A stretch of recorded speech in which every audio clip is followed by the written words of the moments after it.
Chiropractic Algorithms for Optimal Healing, Episode 7 with Dr. Extraordinaire Chris Klachan, who have been helping athletes at all levels. Therapist of the highest caliber, traveling the world with Olympics, national and local teams, the healer of the famous as well as the unknown, fellow traveler and a great friend. We talked about saving the gold medal, Winter Olympics in Sochi, mastering a secrets of biomechanics, finding fulfillment and pursuing the passion, connection of traditional and Western medicine in Korea. I'm Matt Mack, and I welcome you to Bloody Mavericks, where sanity takes a back seat. If you are an athlete, a weekend warrior, or just looking to improve your health in general, you are here for a treat. Chris, welcome. Thanks for having me, Matt. It's a pleasure. We have our personal relation because that's how we started. I came to you looking for help with my bad joints, and we are here today even on a personal note, and I'm curious to hear how you go about things and share that with the world, because you provide something different than what I'm used to. Yeah, I always enjoyed our conversations when you're on the table, so looking forward to taking it the next step. Awesome. That's the funny thing, because you are saying on the table, and sometimes a lot of people will think like a shrink kind of bench laying. The only difference is Chris is working on the muscles, the joints, the connections, soft tissue and everything. And the beauty of it, the first time that I noticed, and Kat, my wife, noticed that Chris is extraordinary is when he closed his eyes during the procedure. It was something else, definitely. Yeah, there's a whole story behind that one too. Oh yeah. We're gonna dig into that as well. Chris, let's start maybe with the story, the hilarious story that you come up with, or share it with everybody, what that might be. Just like a random joke? Yeah. Oh wow, on the spot. Okay, so there's a guy from Toronto and there's a guy from Trois-Rivières, and they're both looking for a genie. So obviously genies come in the lamp. So at the same time they find the lamp, both of them touch the lamp at exactly the same time. And the genie pops up and he's like, oh shit, you both touched at the same time. I can't give you both 3 wishes. I can give you each 1 wish. And the guy from Trois-Rivières is like, oh, let me go first. So he's like, I want you to build a wall around my province to keep in all the heritage and culture and preserve everything. And then the guy from the genie does it, basically builds this giant wall, like 200 feet tall, all around the province of Quebec.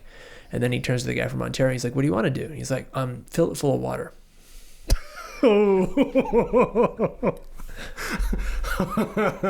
Yeah, that solves it. That's a good one. No disrespect to my countrymen in Quebec, but yeah. They are beautiful people, that's for sure. Beautiful people, great food, great cheese. Oh yes, for sure. And the French descent is a lot of heritage on that side. Of course, and an appreciation for the joie de vivre that I think we kind of murdered here in Ontario. Kind of, yeah. They still have that old European culture on that side, which is quite amazing. I'm happy to have some of that come over here. That's right. True. So let's start with my blind guess today, which is basically connected to your heritage. From back in the lineage, you've got some Slovak background, correct? Is it on one side of the family or both sides of the family? How does it look like? Because your last name is Slovak, but it is Americanized, right? Exactly. So my great-grandfather, great-grandmother came over. So this is my father's side. So it's just one side. Okay. And they basically took the name Klachan and anglicized it. And it's funny, in a given day, like people come by, I've never heard my name, and all the different pronunciations you hear of Klachan, Klachan, like every different possible pronunciation. Yeah. But the name itself is Slovak. So goes back to families from just outside of Bratislava, the capital city of Slovakia. Yeah. I personally have never been. My sister spent a summer there. One year she did like a pharmacy internship there. Wow. which she loved. She had some interesting stories to tell upon her return. I bet. But yeah, I'd love to get back to the homeland at some point. I have spent some time in like Eastern Europe. I didn't make it to Russia. I didn't make it to Czech Republic. But yeah, Slovakia is next on the list. And so it's like my great-grandparents came over. They had 5 children. So my grandfather was the oldest of the 5. And when my great-grandfather had a heart attack, my grandfather, who was a chemist, left his job as a chemist at a mine and took over the family farm. So like I grew up basically on a tobacco farm.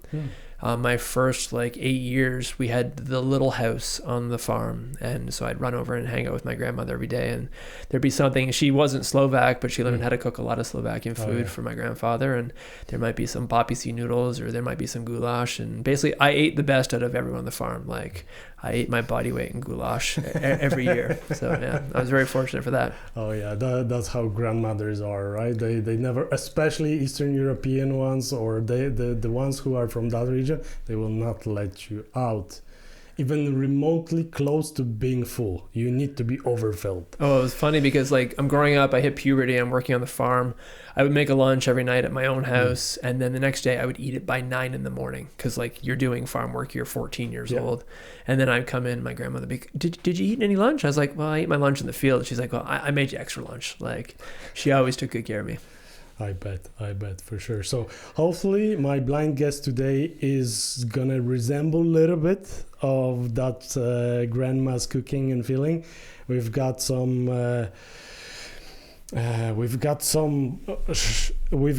pork, which is a Slovak way of doing it with the sauerkraut, and we've got some knedlíky, which is potato kind of a bread. Like a dumpling texture. Gnocchi kind of, but it's huge. Usually they are really big, so these are sliced. I hope you like it. This is a hearty meal for a miserable gray day, so this is exactly what I was craving. Awesome. Amazing. I've been drooling looking at it for the last 5 minutes. Go at it. I'm gonna and another thing that we have today is golden peasant or zloty bažant. That's the official Slovak name for pretty famous beer. Besides Pilsner Urquell, which is another one which is huge. Fortunately, I didn't take a... I wasn't sure if you were serving Polish beer or Slovak beer, so I'm happy for that. Thank you.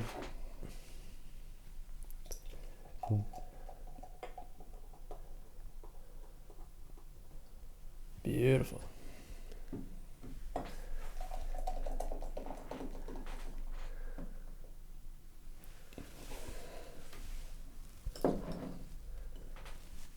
Cheers.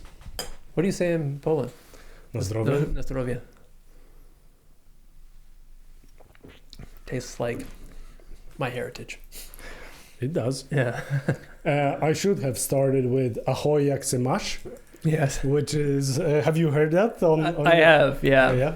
On grandmother's side, was it like a part of the heritage that they were bringing up at some point? Not a lot. A little bit of language made it in. My father's nickname was Goober. Okay. Which is peanut or like little peanut. Oh, yeah. So that was his nickname. My grandfather always called him Goober or Goob. Right. And like as a 6-year-old boy, you're like, who's this goober guy? I think of a goober as a booger. Oh yeah. So makes sense for sure. Please dig in and let me know what you think of it. I'm looking forward to this. Yeah.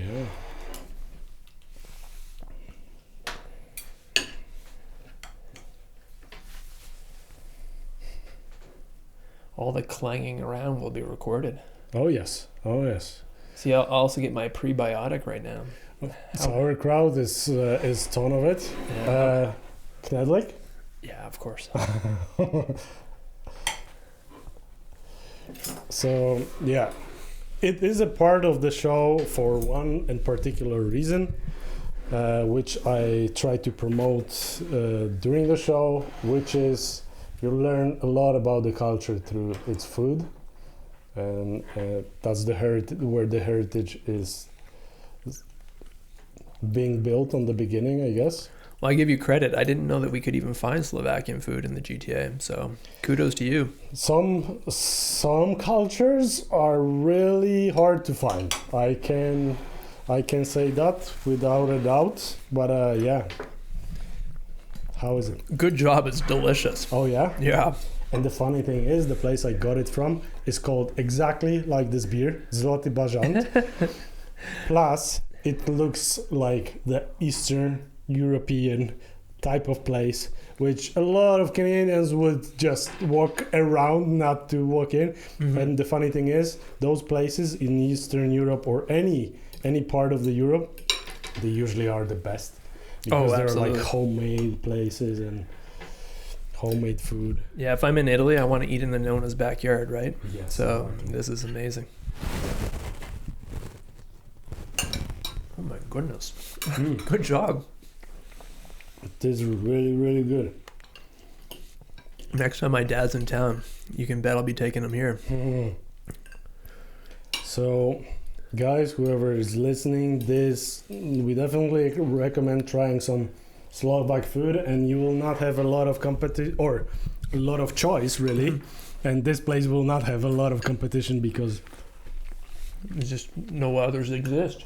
Yeah, there's another place which is kind of between Slovak and Czech. So they do. Where do you dine to taste your homeland?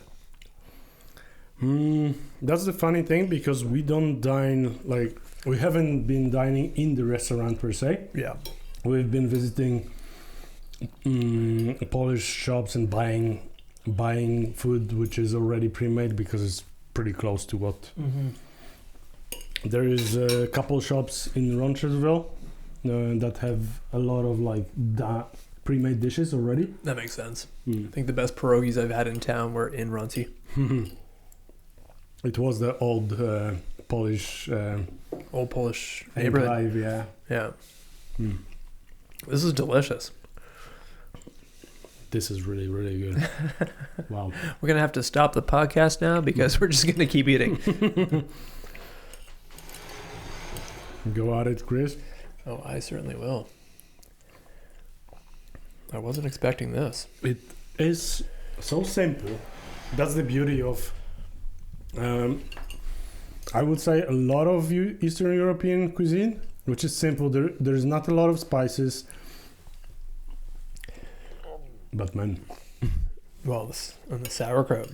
It's interesting if you think of, like, now you can go to a grocery store and get blueberries from Chile 365 days a year. Yeah. But we used to eat in northern latitudes so much preserved food. That's right. So we were obviously getting all of our prebiotic. And now we don't need to, because we can eat, quote unquote fresh food. Yeah.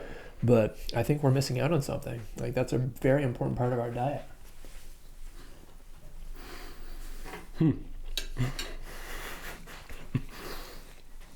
I wanted to comment, but Knedlik is getting me. Gotcha. Yeah. No, yeah. It's a bit spongy. It is. Yeah. That's how it should be. Yeah.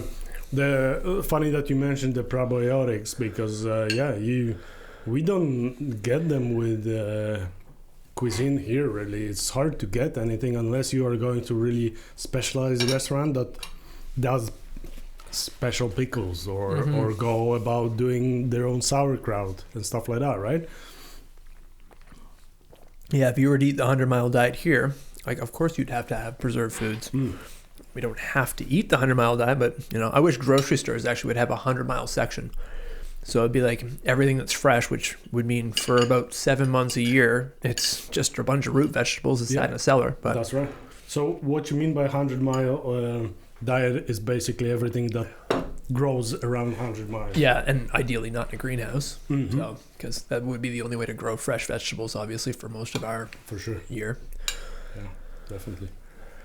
I'm going to be digging in, but I will keep on asking you some questions and going forward. By all means, that's what we're here for. With the conversation. So, from your perspective and your standpoint, why would I know, maybe from the other side, I know that it is super important for you to have that body-mind connection, and you mentioned about the 100-mile diet. You mentioned about the probiotics. Tell me more. Why it's so important? Why people should look into that, and what's different about it, and in general, why cannot they go just and buy anything in the shop? Yeah, that's an interesting conversation. I grew up on a farm, so obviously, like, my heart is there. My hands were in the soil, literally. When I was a kid, my dad would always give me a plot of land to like grow something on. So we would together grow a bunch of produce. And I had a roadside vegetable stand when I was like a teenager. So I was like peddling corn and watermelon and strawberries and lettuce on the side of the road. Nice. And it's kind of funny because when I went to university, I had a barbecue for all my buddies. So I went to like the local grocery store and bought all this really nice looking produce. And I, upon cooking it, almost had to spit it out because it didn't even taste like food. And that was when I realized how lucky I was to get the food straight out of our garden. And I think, it's wonderful to have all of these things available to you, but I think we've also done a disservice to like what it is to grow proper food. And I think obviously convenience society has taken over. I'm privy to it, but at the same time, if I could eat something from 100 miles year round, that would be my preference. And the agricultural practices, I would say, haven't done the human body any favors. True. And I don't think it's just as simple as like macronutrients being a problem. I think the way in which our food is grown is a big problem. Yeah. And the way that we have genetically modified food and the way in which we have pesticides, herbicides, all of this on the food, I think that's even bigger than just the macronutrient problem. And then that wreaks havoc, as an example, you put Roundup on a crop, which is a really potent herbicide. Yeah. And it has an ingredient in it that used to be Agent Orange, which was basically chemical warfare. Yeah. And now it very much is involved in the cycle of plants, and it's involved in something called the shikimate cycle, which is not a cycle that is in the human system, but it is in a bacterial system. Wow. So you are, Matt, having a bacterial experience more than anything, right? You have probably as much bacteria in you, bacterial DNA, as you do human DNA. So of course that is going to have a major effect on you. Definitely. So I think that's huge and important. And like, if we're looking to optimize, like, yes, you can eat food and get the calories required, but where does all of this come from, and how does it interact with your biochemistry? That's right. So how would you go about the 100-mile diet in nowadays? Because just looking at the place where we both live, which is Toronto, if you look at 100 miles, it's going to be probably at the line of, maybe, I would say, being on the positive side, 60 miles away from the city. Maybe there are some fields and some crops growing, but it is a big maybe, I would say. It's more like over 100 miles and further. So how would you go about finding the produce that is healthy, clean, and I'd say first place to start is a farmer's market. I try to every week shop at a farmer's market, establish a relationship with the farmer at the farmer's market, know who they are, what they do, what growing practices they have. I think that'd be paramount. I try to, the more of us that convert to buying our food that way, the more incentive there is into growing the food the right way, because it's way harder to grow it that way. So we have to monetarily incentivize these people, because it's way easier just to put a bunch of herbicide on something. But that isn't, like, glyphosate is a big problem. Oh, yes. But yeah, obviously there was like a huge lawsuit, like what was it? Like, I don't know how many $1 billion suit that they had against Monsanto for like a class action suit for it causing cancer, glyphosate, which is in Roundup. Wow. But I digress. So, like, if you can know the practices that the farmer has, obviously as best as you can, free range meats, farm raised chickens, all of the above, or free range chickens, eggs, all of that. But yeah, we need to incentivize that. I think there's a shift too. Obviously it'd be really hard to do this for everyone. In fact, it'd be next to impossible, right? But the more of us that convert to it, the more incentive there is for the farmers to grow that way. I would say the big problem starts on the beginning or on the ground level, which is microeconomics, because if you look at it, it's super expensive to get those products, right? And everything went through the roof last 2 years, almost doubled in just groceries. And if you look at the produce that is really clean and good for you, it's way more. For me, it's understandable because, like, even helping my grandparents in the garden or growing my own tomatoes just outside of the house, I know how much work it is. And if you want to have all the produce, that's day and night. It's non-stop, right? During the growing season, it's non-stop. So it starts with that. I think it should be a conversation between government incentives. Totally. I've always said if you want to shop in the inside of the grocery store, you should be paying a tax essentially to supplement the outside of the grocery store, like with all the fresh ingredients that are on the outside. So if you want to buy the boxed good, sure, no problem. But we're going to tax it so that basically the money can get back into the farmers in order to like do it the right way. Yeah, that makes a lot of sense. However, is it idealistic to say that that's gonna go this route, or is it more going into the direction where people gonna try to get independent and get this local sources or get those relationship with the farmers, as you mentioned, or start growing stuff for their own, right? On their decks, terraces, rooftops, or backyards, right? Absolutely. And I think all of them are happening a little bit, right? Like you're getting a huge conversion from like non-organic to organic consumers. You're getting a huge conversion into shopping at farmers markets. More people are doing their home gardens. In World War II, we had like victory gardens, but like obviously it was a different society, and there was like we're obviously a convenience society now. But like I've also said, like every flat roof should have a garden. Why wouldn't it? Like even if you think of like the carbon problem, like what's the best way to manage that is with plant life. So the more plant life you have on the planet, the better you're managing your carbon problem. Even small things like beehives, right? Those would help a lot as well, because bees do a tremendous job, right? Birds and the bees, man.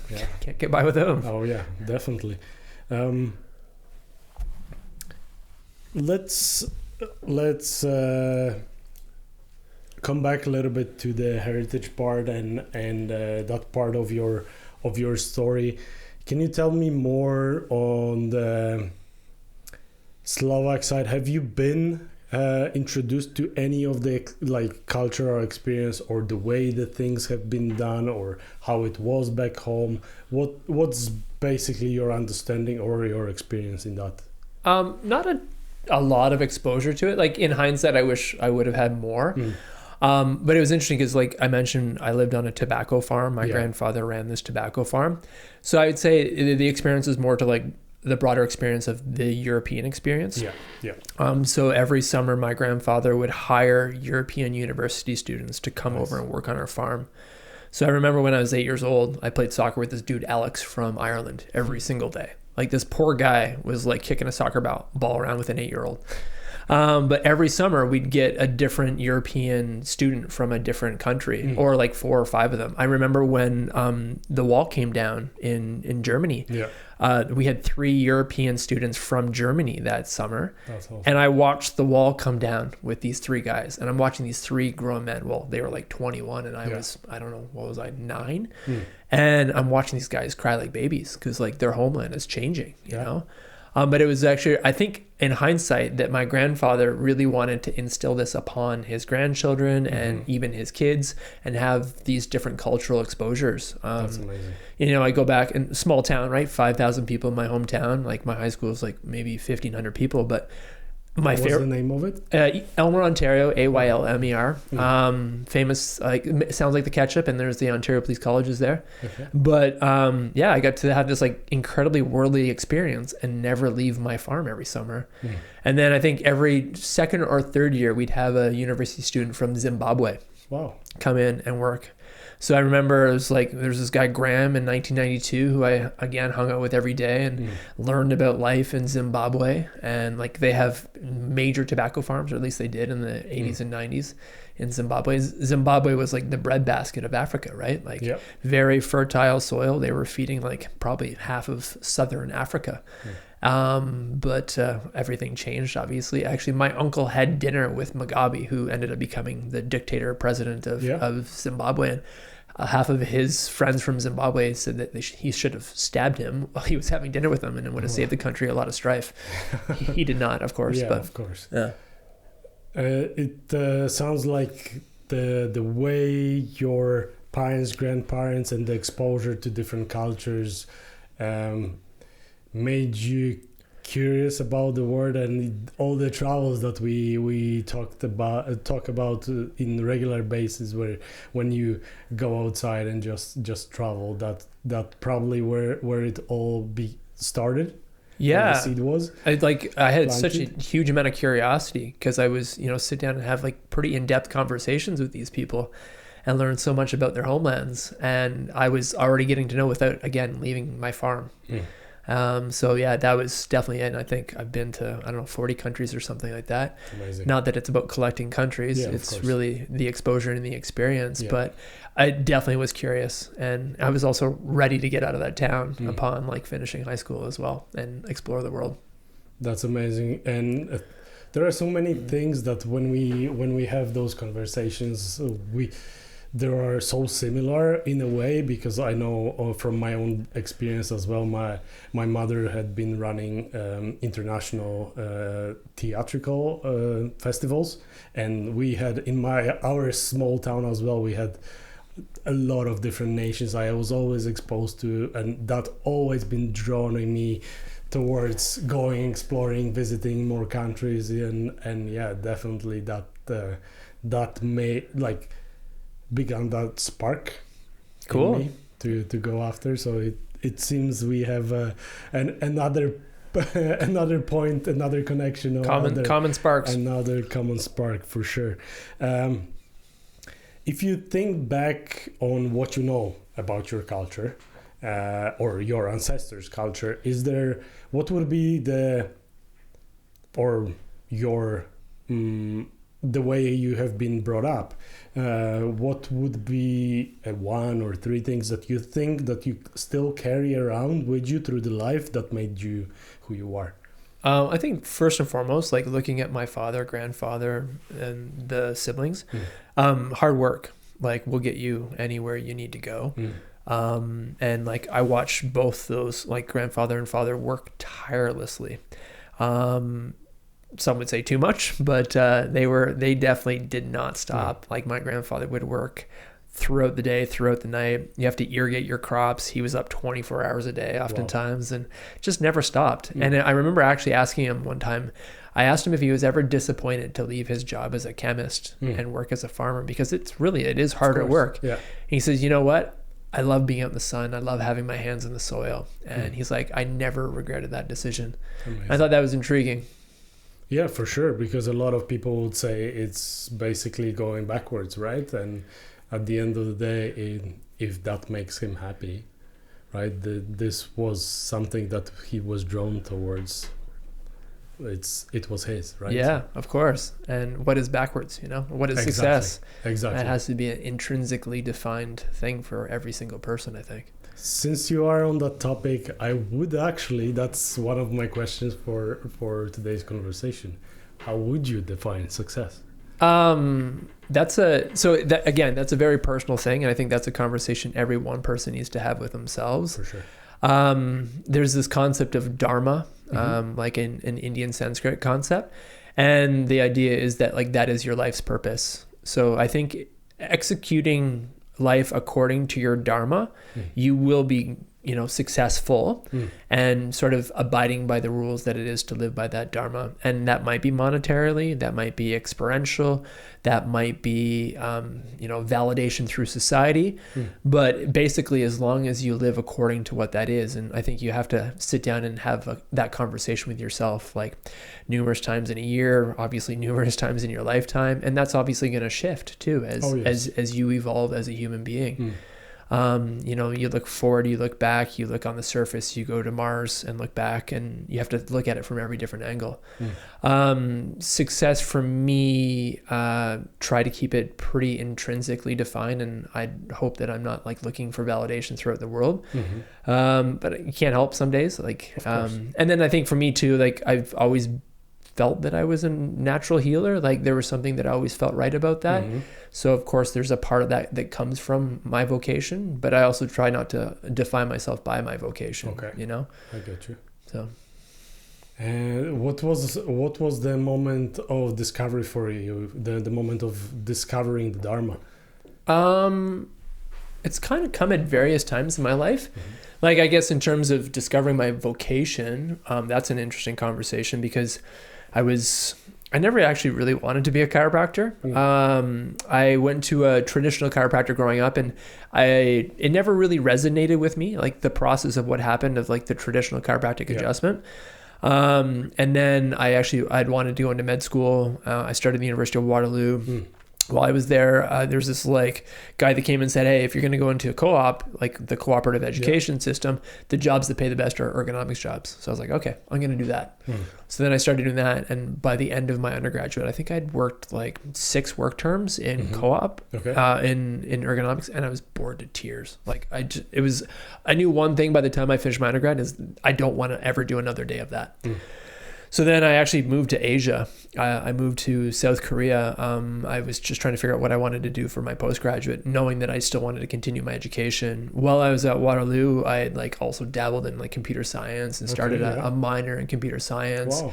Studied a bunch of engineering courses because I liked the way that there was like a systematic approach to understanding things. So I like to look at things as a system. Like my dad has an engineering company, so that kind of appealed to me.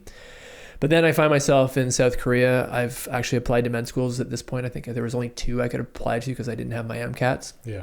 And I'd hurt my back. I was playing a ton of basketball. Wow. Okay. And then my buddy that was there, he's like, hey, you should probably go see a Hansa. And I go, what the hell is a Hansa? And he's like, well, it's a Korean medical doctor. So they do a medical degree, but their residency is a combination of Eastern and Western medicine. Wow. And I was a skeptic. I actually didn't think I was going to believe in it, but I was like, okay, my back hurts like hell right now, and anything would be better than nothing. For sure. So I went to see this guy, and he looks in my eyes and he looks in my mouth, and he starts practicing as a more TCM practitioner. Put me on the table. He did gua sha, so it like scraped me with the jade stone. He did cupping, become quite trendy now to see it at the Olympics. And he did acupuncture. And I remember lying there, and my skeptical science brain was like, this is a bunch of bullshit. Like, this won't do anything. And I stood up, and I don't think I'd ever felt better after any single session of therapy, having seen physiotherapists throughout like my high school athletic career. And I was like, holy shit, like, what is this? And then, of course, you start to like, I had a reasonable like undergraduate in physiology and biomechanics, and you start to like apply the principles of that and go, actually, there was some things that would have happened with what he did that were like of physiological merit. Okay. So I was like, oh, this is interesting. So then fast forward, I moved back to Toronto, or I moved to Toronto, moved back to Canada, and I'm awaiting like med school interviews, and I end up I'm basically trying to find jobs as a personal trainer. So I'm like walking through the city, carrying my resumes, walking into like any gym, and some gyms have clinics. So if they had a clinic, I'd be like, hey, can I watch your practitioner work? And I think like 4 or 5 of them allowed me to just like hang out with the practitioner. Nice. There was a guy actually just down the street at like in Summerhill. His name is Jay Grossman. He's a chiropractor that also is a naturopath, and he's practicing a technique called applied kinesiology. And he was basically muscle testing different joints to understand like what was happening biomechanically, neurologically, like any, like if there were substances that this person wasn't supposed to have, he could also muscle test for that. And I was like, this is intriguing because like, again, looking at the human system as a system, this is a way to assess the system to see how efficient it's working. So I was intrigued by that. And then I met someone else that did acupuncture, and I met someone else that did osteopathy. And little by little by little, I was like, wow, I think I want to be a chiropractor. Because the person that put all the tools together in the toolbox best for me and also applied the rigors of like orthopedic medicine happened to be a chiropractor. So then I literally applied to chiropractic.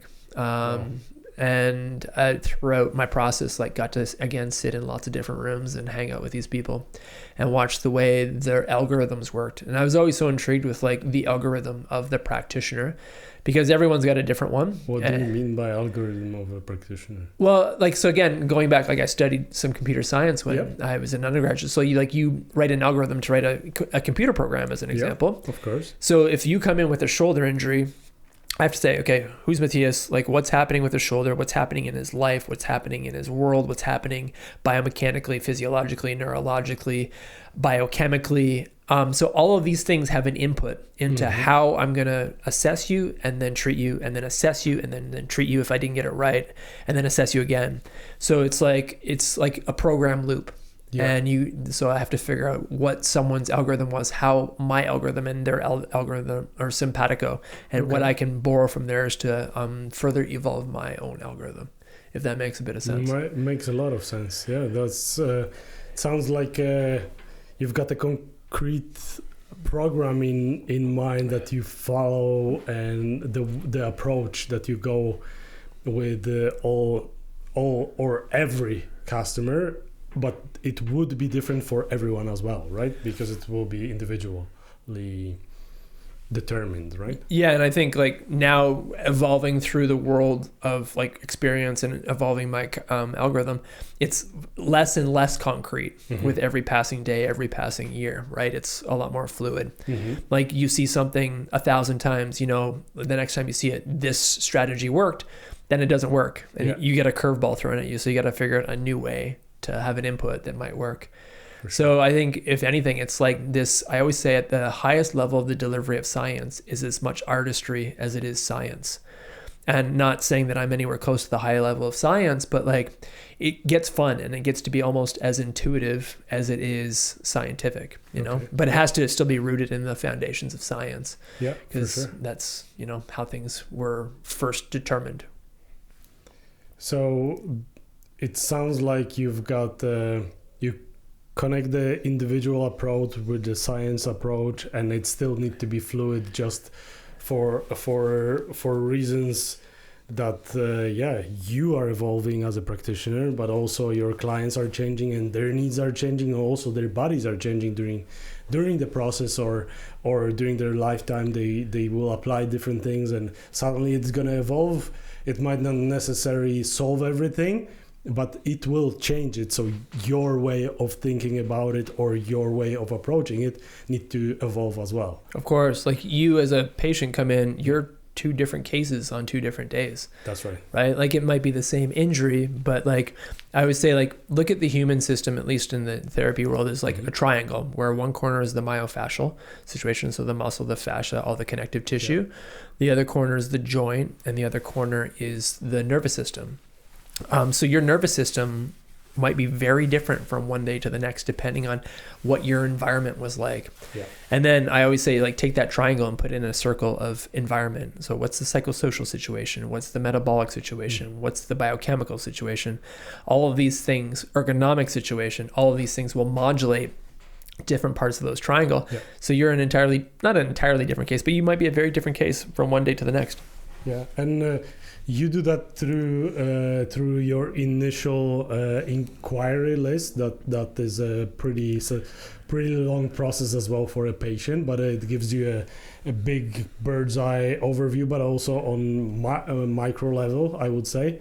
But how do you go about it during the process, like to checking those biomechanical, the chemical, all the small components of, because obviously it's way easier for you to, I would assume so, assess physical part of it than bio part of what's going on the inside, right? Or in the gut biome or whatever else chemical side. How would you go about?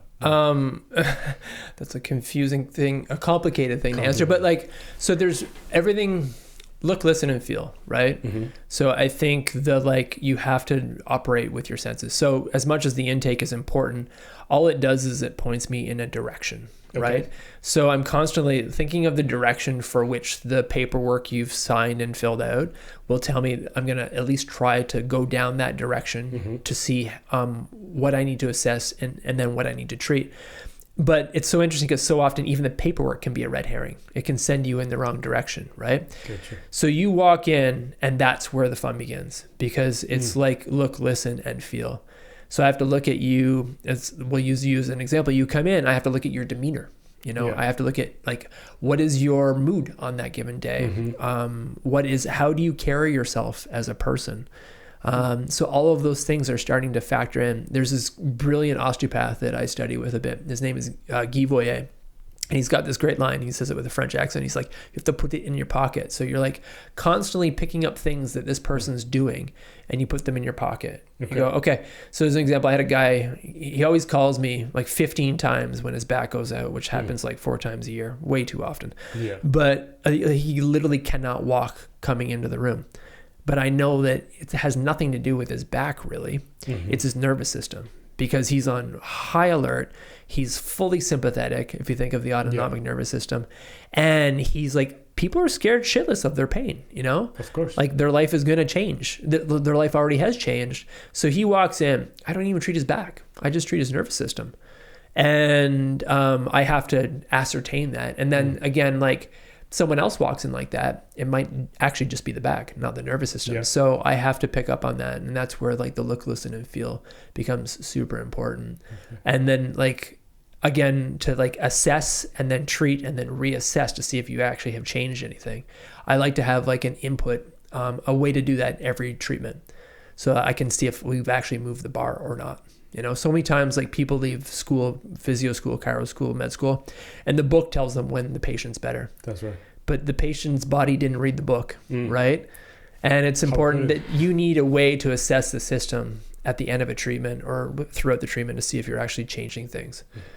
So that's probably my favorite thing that I took out of like the systems approach of like engineering and or like computer science, because you have to be able to test the system. Oh yeah, it's a never-ending process, the testing part, right? Because if the clients keep on coming, you need to be on the ball wherever they are at that moment in their life, right? Or with their physique or with whatever part of their whole system. Of course. They are coming to you with, right? Yeah, and like I said, one day to the next is a bit of a different system. Oh yes, for sure. I know it through myself. Like my shoulder could be good one day and could be completely bad another, and I'm gonna do a couple of the exercises that you gave me, and I'm gonna feel way better after that, right? So, and it's still. And I remember the situation when we went through. It was a second or a third session that we had together, and you were changing your process with me, and you I think it was you went all the way to the elbow, even though I was hurting in my shoulder, right? Where you found it, there was some problem there, right? Yeah, I think you have an expectation of where someone should be when you've had, I think now like 10,000 or so cases, give or take. So you know like roughly where they should be at that point in time. So if they're not there, like you're not basically accomplishing what you should be. Yeah. So then you need to evolve the approach and go hunting. And that's actually the fun part is the hunting. And it might be that I'm like taking your shoulder down to your forearm. In other cases, I might be looking at your opposite pelvis, And then it's just like now you are registering in that like 10,000 cases, and the next time I see a shoulder that doesn't respond in the first treatment, I can reference your case, I can reference 900 other cases, and you're always constantly going through this algorithm in your head of like what cases like this one, and then if you can't find any, then you really have to do some hunting. And then like I'll pick up a book every week and like review my anatomy, review different physiological concepts whenever I have to, because especially when you can't get the case to go the way you want it to. That's right. And you are definitely a proponent of expanding your knowledge and going after more and learning more. I know you are still studying and going after some more. What's on your radar now? Still doing some work with that osteopath. So I did some really interesting courses with him. It's probably like 2-3 weeks ago. There's a functional neurology program run through what's called the Carrick Institute, which is mostly around like concussion care. Okay. Constantly need to like, you can keep adding good tools to your toolbox. It never really does stop. Like it's been really fun. I've been working with a really amazing sports medicine physician for the last 2 years. So if I get a hunch that something isn't right upon my assessment, we get to sometimes run them into the room where there's an ultrasound machine, and we get to go hunting for like different things that would show up on diagnostic ultrasound. And so now it's like, not only am I learning about what I do, but like what best fits into that person's realm. Okay. So if like I can't treat it, I always say like, I can fix the function to a certain degree, but I can't always fix the structure. Yeah. And then they have great structural approaches. So like I'm only as good as my teammates. So now I'm getting to learn like how to better use my teammates for cases, and in the kind of time fashion that helps them. So like sometimes a professional athlete comes in, you need to move the bar quick. Yeah. And we've got the resources to do the structure, the function, and then at some point, like you get nowhere unless you're administering the movement protocol. So that also has to happen. That's on that note, on the note of team and cooperation, is it like, let's start with the Maverick. What does it mean to you to be a Maverick? I think someone who's like going somewhere where no one else has gone before, I would say, and then like willing to like take chances and be at the front of the line. I've worked around some pretty amazing Mavericks. Like everyone needs to find a Maverick for whom they can like be the mentee to that mentor. That's right. But then you also need to, carve your own path, right? For sure. Yeah. So the Maverick is the trailblazer, I would say. All right. Awesome. And so on that note, how you would feel yourself? How are you different with your approach? I think like, again, I am a product of all of my life's experiences, like I think growing up on a farm is an example where my grandfather, I'm 11 years old, and he'd be like, hey, can you change that tractor tire? I'm like, Grandpa, I'm 11. He's like, well, figure it out. You have 3 days, So it's like, that you can test the system and you can do various things, and you might fuck up, but at the same time, you will eventually figure it out, and you are a product of all of your failures to which you found solutions. That's right. Which is everyone ever, but like I'm unique because those were my problems and I had solutions to those problems. I love that. Like I love that I had that experience, and I try to remind myself every day. Another way may be different, whereas like I really try to tune into like my intuition. So reasonably like well-rounded background in science, but now I'm understanding that my intuitions are really important. And like I always play this game with myself where you come into the room and you tell me something, you don't tell me exactly where I need to go, but I close my eyes and I just see where my hands take me. And it's been an interesting journey because invariably they take you right where you need to be. So on that, I want to dig in a little bit deeper on you closing your eyes. Where did it come from? So end of my first year of practice, I had a couple mentors and I was talking to one of them and I just said, hey, I'm like not getting the results I really want to get. Like what course should I take? What book should I read? Because like when you're in school, it's just all about the course and the book, right?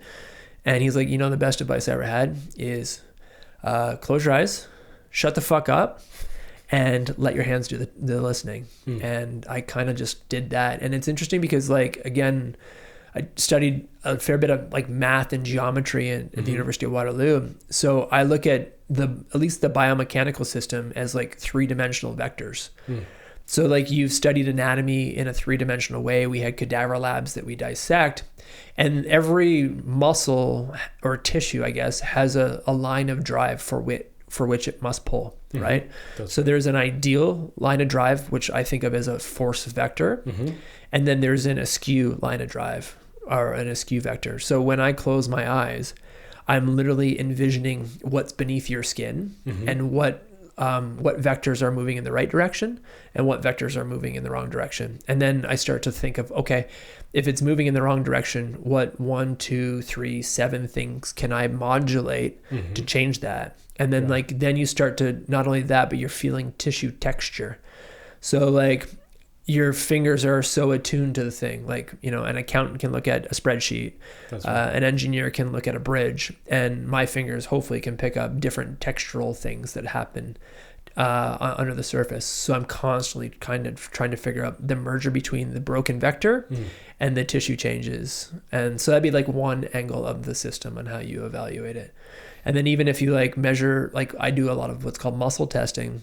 So you start to pick up on when there's like deficiencies, and then you start to go, okay, if this is working suboptimally, what will it affect? And then like, of course it's going to affect a structure, but what like 3 or 5 functional things can I change to modulate so that the structure isn't being compromised?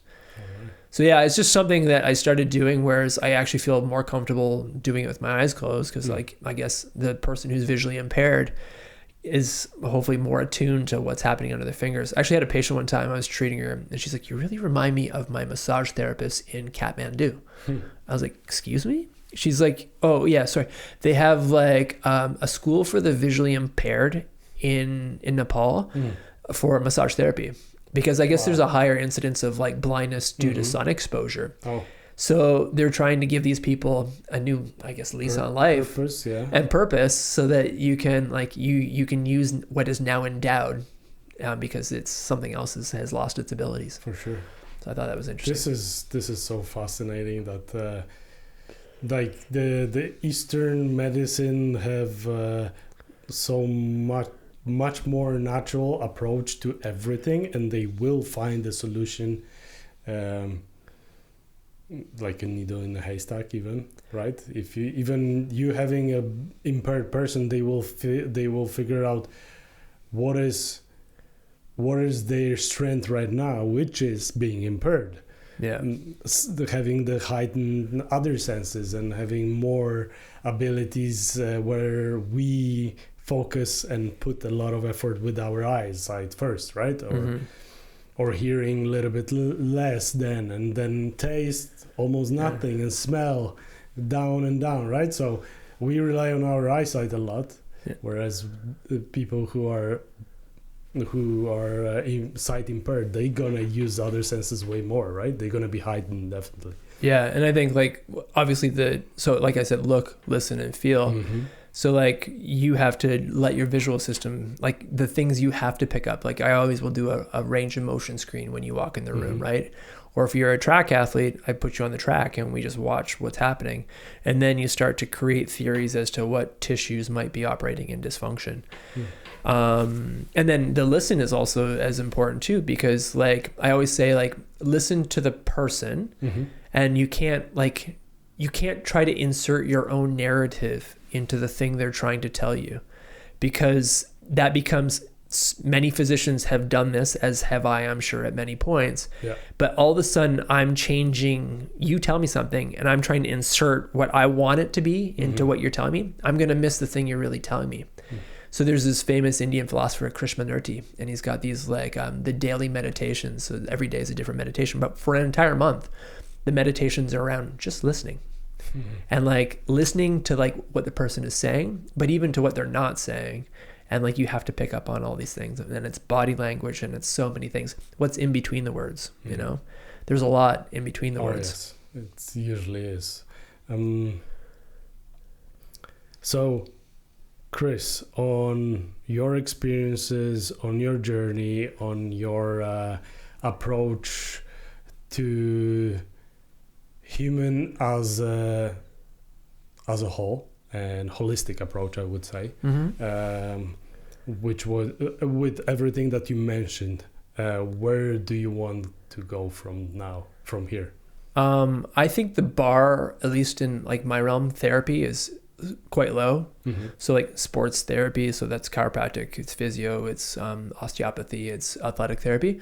I think it's low. And I think the reason it's low is because there's a really pedantic approach So it's like there's a dogma like there is in anything, and then there's a classroom, and then everything they teach in the classroom, understandably so, has to fit within a box. Yeah. But like the true gurus of the world threw the box away when they learned how to use what's in the box, and they have expanded their knowledge base and their experiences well beyond the box. So they've changed paradigms. I've been very fortunate to be in the room with people that have done that. And you watch them do things and you go, holy shit, I didn't even know that was remotely possible. But as soon as you're exposed to it, the next time you see something like it, you can try it.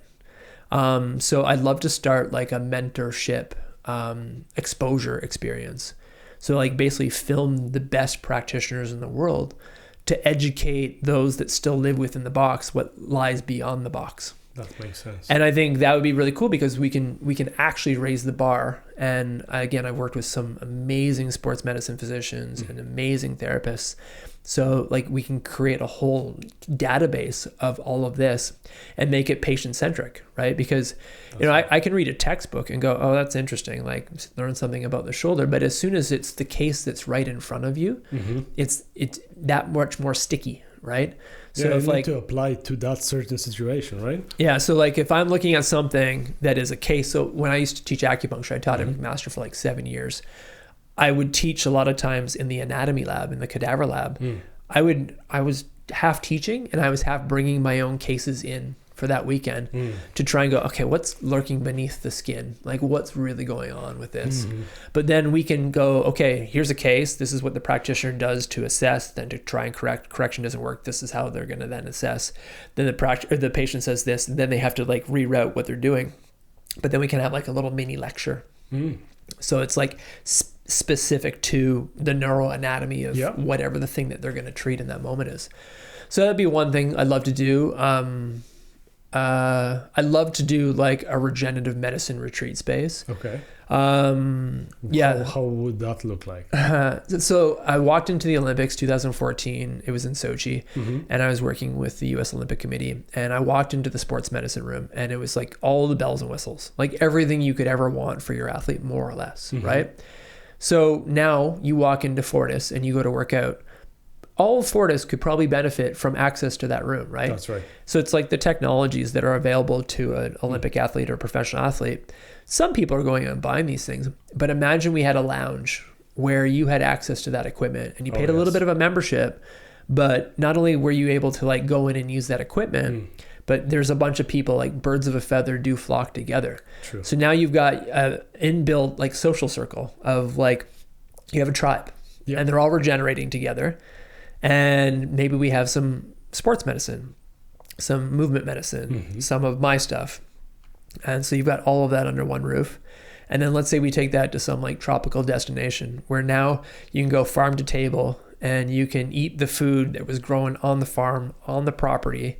So now we're like not limiting the nutritional components. That's right. And then maybe you can go and forest bathe and like take in nature and get that connection that is actually so important to the human. Ice baths or stuff like that. Ice baths and saunas and all these things that Huberman talks about that we're all doing, but put it all under one roof or in one property. So that would be a dream. I don't know. That's probably, is it 5 years away? I don't know. But like in the meantime, there's places I can collaborate with that are doing this really well. So for sure. Yeah, we just join forces. Yeah. It makes so much sense, and I have been thinking recently about Fortis and how much it brings to the table as a community base and the center, and having all the equipment that you need, and even having the knowledge and support from that side. But like literally, I was thinking about ice baths that would be such a adding value to it. Like I would love to have an ice bath before my workout, and I do ice shower or cold showers in the morning, but ice bath, it's a different beast in itself, and there are so many things that are good from it. Then you've got the saunas, which can lower your chance of heart attacks and regulate the whole system, and then all the other things that you mentioned. Actually, it is so funny that it is on your list, on your goals, because this is actually was something that recently was a lot on my mind. So hopefully we can provide that for you. No, yeah, that would be awesome. I would be the first one to come. On the note of going there, because obviously these sounds like pretty big and ambitious goals. Mm-hmm. How do you have another algorithm in your or a program or a way of, let's say, a way you approach goals and challenges, mainly goals, I would say, in your life that you go about? You've got a worksheet that you follow every single time when you set yourself another goal. Well, we sat down today to speak, and I always carry around like a moleskin. So I'm constantly sort of jotting things down. Sometimes those are very objective things. Sometimes they're very subjective things, but always trying to be like self-aware to what those look like. And yeah, of course, like I think I was really objectively goal focused for like the first 10 years of my career. Okay. And there was like, I was basically charting a path and then like trying to figure out how to get there. I'd say these days it's a little bit more loosely, but I probably wouldn't mind getting back to like a more objective approach and going, hey, this is the time frame for the thing that I want to do. At this point, like I'm in the trenches every day with patients, and I love it. And it's hard to leave because it's actually what satiates me as a being. But knowing full well that you have to like step out in order to step in. So if I can start to like train a couple colleagues to like, service the same people that come through to see me, then I feel like we're like taking care of everyone and I'm not dropping any balls there. And then maybe I can step more into some of these things. But it's like, obviously there's a lot of energy exchange. Some days it's like 20 patients come through the door. Oh, yes. And again, it's amazing energy exchange, but there isn't a lot left in the tank to, create these. For sure. But there is, like, where there is a will, there is a way. Yeah, right? And you said it nicely. It encompasses all of it. It's step out to step in, to give more. In the long run, right? So you need to lower the capacity on one front to be able to provide more in the other one. So this is awesome. And on segueing a little bit towards what you've. Where you're coming from, where your family is coming from, the heritage, again, and you being a maverick and going after the goals. And I know you are a big traveler. You love to do that. We talk about it so often, and there are so many places that you've been to. What are the places that you still want to go to? Pretty much everywhere. I have a couple really good buddies that are in Australia. I've actually never been. I think the closest I've been is Fiji. Loved it. But there's some talk of maybe even trying to run some like courses down in Australia.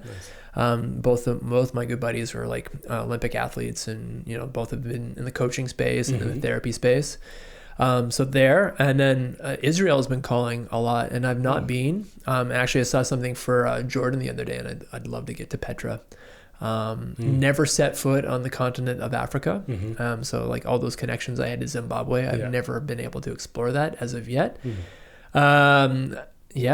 More places in South Africa. I was in Peru a little less than a year ago, and I'd love to get back to the like Bolivia, Colombia, and a few of the neighboring countries as well. Like every country ever, pretty much. But if I had to limit it to 5, maybe that's it. Iceland, actually, 6. I would love to get to Iceland. Okay. It's funny enough, that's another thing where if someone would ask me that question, I'm like, if I can, I would go everywhere. I'm still curious. I still want to like go and see everything, discover everyone. And part of this venture with this podcast is that's what my discovery is about as well, right? Going through those cultures, getting those short glimpses on starting with the cuisine, the theme music on the beginning from certain level regions, and then going there physically myself and discovering it. That's definitely something that I'm looking forward to as well. So I think you said you've recorded how many? 9? I have recorded 9 at this point, and getting to 20 before we go public. So of the 9 so far, what countries have you been exposed to that you now wish to visit? So some of those countries I already visited, like there was some German descent. There was Ireland, which I never been to. I definitely want to. I've been in England, not in Ireland. There was some Czech. There was a Czech, English descent, French. So England, France, a lot of European countries I already visited on that front.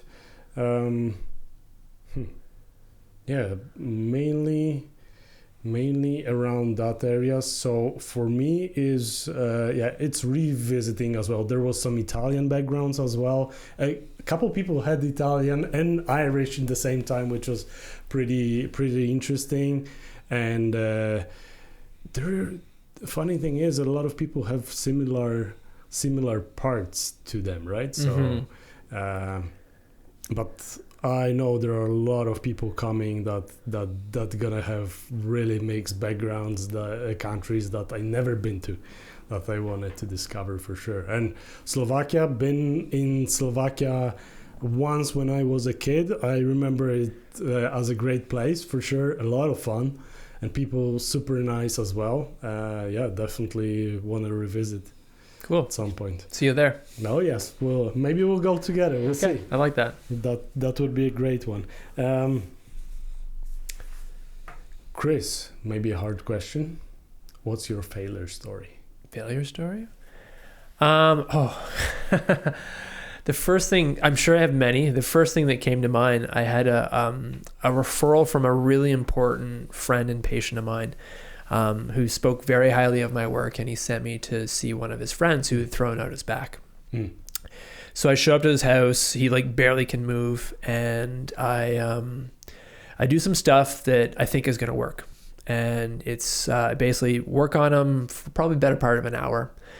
And he gets up and he starts walking around, and initially he's feeling a lot better, and then he takes one move and it goes into complete spasm, and it's like 50 times worse than it was before I got there. Wow.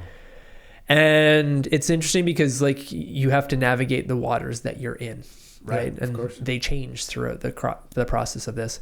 And the funny thing is, the first word that came to your mind is a crop. It is like a crop growing, right? It is, yeah, and you got to tend to it. And it's entirely different from one second to the next. Yeah, and on that day, it was like I had to manage a whole bunch of other things, including a family that was like, "What did you do to this guy? Like, wow. What did you do to our dad? What did you do to my husband?" And so we're just trying to, and you obviously need to remain calm. And these things do happen. And fortunately, we had a bit more time, and I was able to get him to the point where he was comfortable again. And I literally went home, picked up a brace, drove back. It's now 10 o'clock at night. And it's just the nature of the beast. Like, not everything is going to go according to plan. And you do get these curveballs. And then the curveballs are like the most important things to then try to understand and learn and read and whatever it takes, you know? You don't want to revisit that. It was a pretty uncomfortable moment. There's been hundreds of them. I'm sure we all have them. But that was the first thing that come to mind. Is he still a client? Yeah. So at the end of the day, was it really a failure or was it a lesson? It was a great lesson. And he was like intelligent guy. He understood that there are curveballs, and you know, he experiences this in his own field of expertise. But it's like there's a lot of things to manage in that room. Oh yes. So sure. It was a very interesting time. Yeah, if it's one person, it's hard, but when it's multiple people trying to freak out at the same time, and you are trying to focus and be calm and still help the person. Yeah, different beast. Yeah, there was a lot going on. I bet. I see it in your eyes. Yeah, so. I'm gonna put that one aside for a bit. Okay. I'm gonna throw at you some questions. Okay. And whatever comes to mind. Okay. Who's your ideal client? Everyone, ever. Yeah, no, it's the best part of my job is that 20 people on a table in a day, and there's 20 entirely different people, and it's amazing. It's like people, I work with professional athletes, and some will say, oh, that must be just the most amazing part of your day.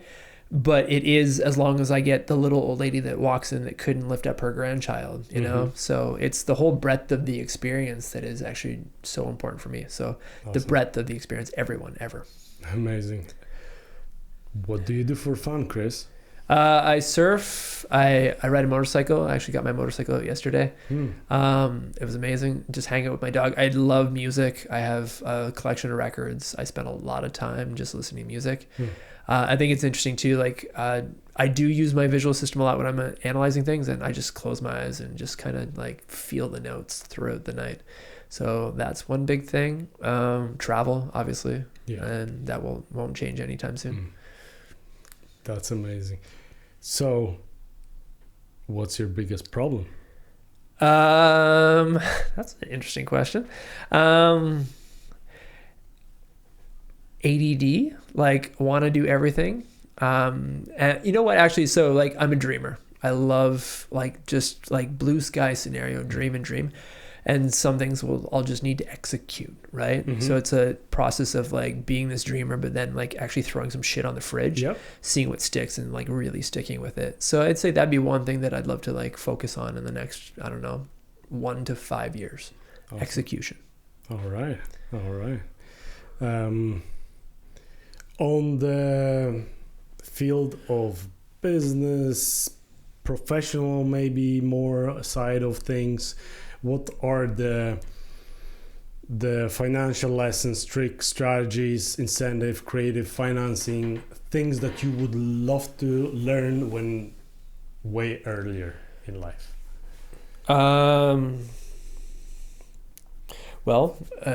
Starting professional school, they give you a lot of money, and you got to pay it all back. So you got to be pretty responsible to that thing.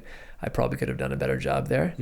I think as like a lesson that I try to give others is that like, if you can find your ikigai, they call it, it's like the things that you're good at, the things that you're passionate about, and the things that you can make a good income from. And if you find that and you like really focus on developing that, which I'd say was also in line with your dharma, everything kind of just takes care of itself, at least in the sense of like enjoying the thing that you do, and hopefully it's monetarily effective for you. But then you still have to like balance the books. Understanding credit, pretty important. Yeah. That's a good one for sure. On the what was the technology, relationship, tools that you leverage to speed up the process of success? That's an interesting question. So what I do is pretty lo-fi, low technology.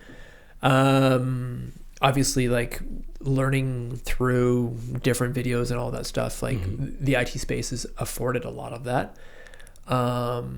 Almost the opposite. It's like going back and looking at the cadaver, the thing that like, Michelangelo did. Yeah. So like going back and looking at it that way. So it's like the opposite of the technology. It has been probably one of the most instrumental because it's 3-dimensional and you peel through the layers and you see what's really going on.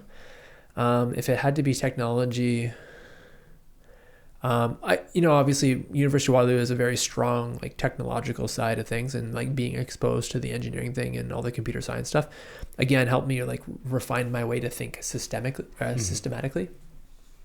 Okay.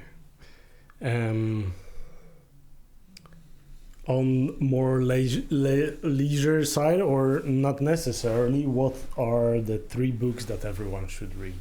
The Alchemist. Okay. Yeah, Paulo Coelho. I think I read it 3 times. First time I thought it was a piece of shit. And then the second time I literally was traveling and I look in my bag and it was sitting there. And then it's like it provides you, it's a story about this shepherd who wants to find his treasure. But it's a beautiful story because like you'll find a different lesson in it every time you read it. I love this book Range by David Epstein. Okay.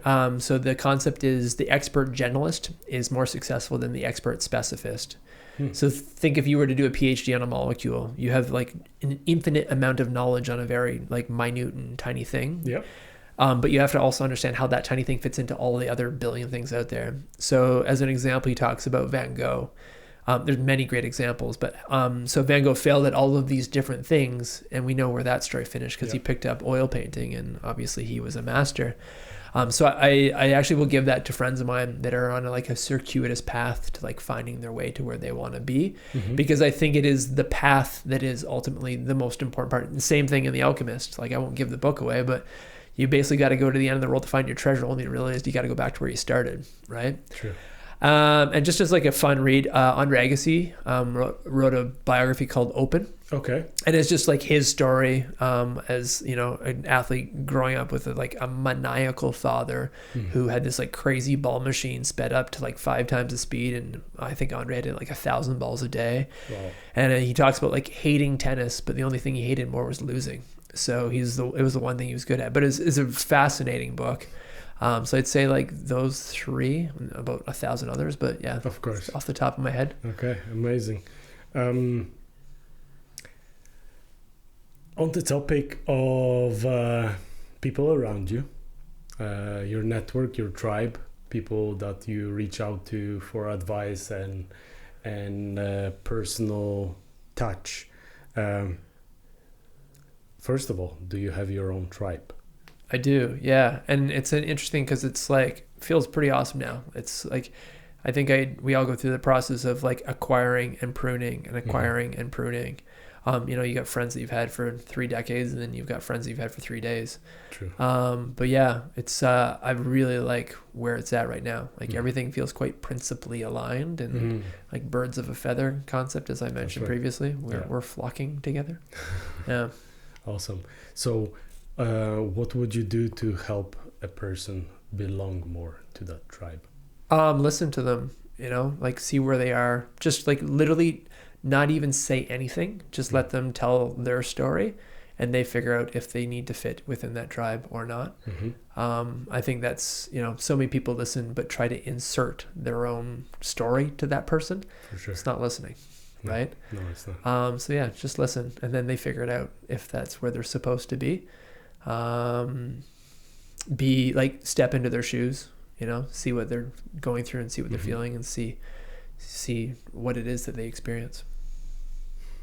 It's funny that it's not really funny, but the saying goes, it's funny that you mention it, because the listening part is a big one. And for a lot of people like myself, being the one who talks a lot and having even working on the customer relationship and acquiring new customers daily, I find that listening more than talking a bigger, first of all, bigger challenge, and second of all, definitely better tool in my arsenal.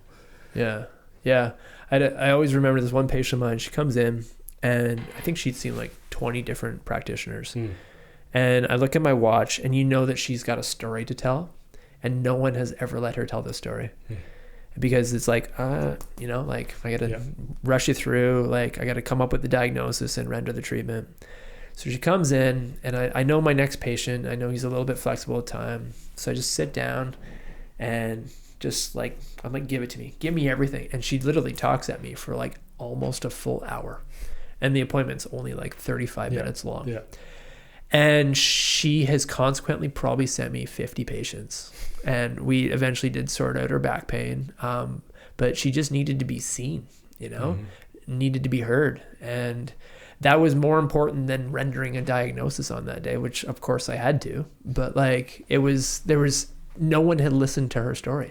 How many times you find that it is more internal than it is external? Is it like it is psychological more, and what the thoughts are kept in the body, in the organs, in the muscles, and how it restrains it, then really physically something that it is in the joint, muscle, or tissue?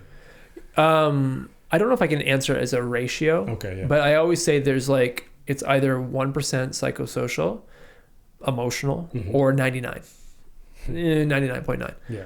And you have to read someone's body language walking into the room that day to understand. And then you're always like, you're asking questions, you're trying to like probe to see how much of that is it a psychosocial emotional case, like, because the body does keep the score, the somatization of whatever lives in their brain and their soul shows up in their back, shoulder, knee. So yeah, it varies. And again, like one person to the same person one day to the next is a different version of that. And I think maybe there's like a bell curve of distribution of those, whereas like I'd say the meat from 25 to 75% is mostly physical in my world. And then on the edges, it's like entirely physical or entirely psychosocial, emotional. And you just have to try to read that person.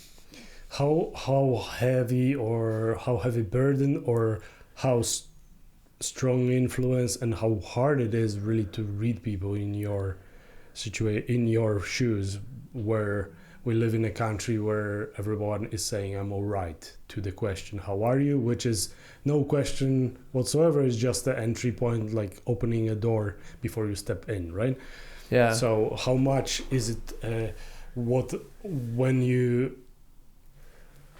ask that first question and you ask how are they and how much of what they are saying is really true? Even if you can bring up my example when I was coming to you through the times, have you seen it on my case, like I'm saying one thing and you see completely different? I'd say your case didn't seem terribly as though it was like it was terribly. Yeah, it was. Everyone has that. I think we also need to make space for that in everyone. Like, and we need to make space for that for ourselves, you know. Yeah. But it's a hard thing to do to understand. Again, in 10,000 cases, you hope that you're paying attention and you're getting better and better and better. You hope. You're still not going to get it right all the time. There's like little hacks, you know, into the system to like try to, like, you read people's body languages. Yeah. You read, like, you look at a form. I remember when we were in chiro school, you filled a body map of like your pain is in the shoulder. So they put an X or a 0 in the shoulder. And then I remember if there were a bunch of X's outside of the body, they're like, oh, this is a head case. Like, but you have to give space for that head case. Yeah. So then it starts to really show up in the conversation. And again, like I said, like you asked, when you ask, how are you? And they say, I'm well, because that's what they're supposed to say because they're programmed by society. Yeah. It's not that they say it, it's what they don't say. And you're trying to read, like I said, what's between the words. That's right. So it becomes a really important part of how you're going to navigate that treatment on that day. Okay. So I think if anything, I hope I'm getting a little bit better at as the time goes on, is that I can make space for that person. And then maybe also, like I always said, is you're only as good as the team that you keep. So I need psychotherapists and I need mindfulness people and all of those in my team of people to refer out to. And I'll try to do what little I know. I'll yoga nidra or box breathing to like modulate their vagus nerve or their autonomic nervous system in a treatment. And it's amazing what you accomplish with those really simple things for someone who comes in and is like crazy sympathetic nervous system through the roof. But yeah, like you have to, it's interesting because this is like, I could talk to this about 5 hours, especially post-pandemic. Whereas like I get people coming in wearing 6 masks that haven't left their house, and I'm the only pair of hands to touch them in the last 4 years. Wow. And there's a lot in those moments. Oh yes, for sure. And you take on a lot of that as a practitioner throughout a given day, like a lot. But it's also what makes it fascinating too. Like I said, I want the whole breadth of the experience and all of the patients. But yeah, there's a lot to that. Oh yeah, for sure. I bet you need to dispose that energy in some shape or form at the end of the day as well, if everyone is coming with the baggage, right? So yeah, I had a girlfriend who was like, at the time she was unemployed, and I would come home from work and she hadn't talked to anyone all day, so she's like yammering away, and I was like, I just need 30 minutes of complete silence because I just need to like collect myself.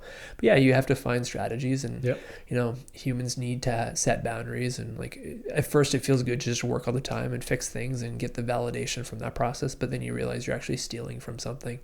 And you got to learn how to like fill your cup back up. And that's probably one of the reasons I travel as much as I do, because it's like you're on a beach and you're surfing and there's no one that's like asking you these questions or putting that energy onto you. You fill your cup and you come back and you have lots left in your cup. It just those travels or those moments with yourself allows you to refill your batteries, basically, right? Yeah. For the next one. Yeah, there's a lot of different ways, but that's become obviously one of my preferred ways. I bet. Two ones before we wrap up. Okay. What is the question that you would like to be asked more often? Oh, wow. Try to be selfish. I I know it's hard for you because you're a lot of times selfless, but try to be selfish with this one. Yeah. Wow. It's not even a question I've once thought of.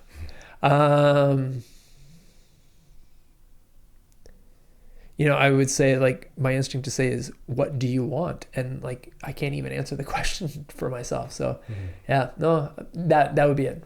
What do you want out of X? And then I'd have to obviously search for something for that. Okay. Yeah. Okay. And what was the greatest day of your life? Oh, it's been a pretty wild life. It's been a lot of fun. The first thing to come to mind was like a professional experience, but there's obviously been so many amazing personal experiences. But it was at the Olympics, and this one guy, he was injured. I never worked with him, and he gets out of, it's bobsled. He gets out of the bobsled, can't walk. So there's 2 days of competition. He's got an injury to his calf, and he literally can't walk at the end of day one. He's now completed 2 of 4 runs. So the doctor calls me and he's like, hey, can you look at so-and-so? And I was like, yeah, sure, no problem. So he comes back, it's 11 o'clock at night. I do an assessment, and I was like, I think there's about an 80% chance I can have him ready to compete tomorrow. And the doctor's like, impossible, absolutely impossible.